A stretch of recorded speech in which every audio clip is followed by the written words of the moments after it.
Well, in Friday's business report, U.S. stocks celebrated the better-than-expected February employment report and in front of the interest rates hike decision next week. Now, here with more of the details is Africa 54's business correspondent Jill Malandrino reporting from the NASDAQ market site in New York. U.S. stocks opened strong to kick off Friday on a very solid employment report. U.S. job growth increased more than expected in February, and wages rose steadily. Non-farm payrolls rose by 235,000 jobs last month as the construction sector recorded its largest gain in nearly 10 years due to unseasonably warm weather, and perhaps it reflects President Trump's infrastructure spending plans.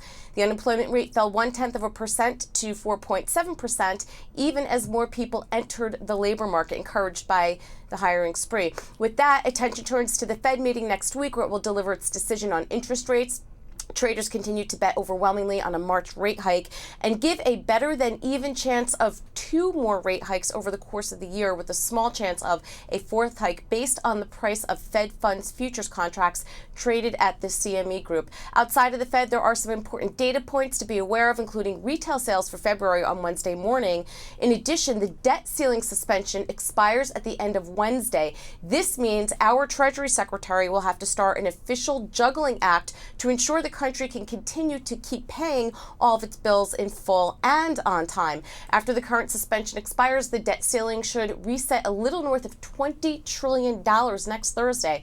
Those obligations approved over the years by both parties include paying bondholders, federal contractors, Social Security recipients, tax filers owed refunds, and a vast array of other parties for services rendered and benefits due. So we could potentially see some market volatility over these events next week. From the NASDAQ market site in New York, I'm Jill Malandrino, and this is Africa 54 Business News.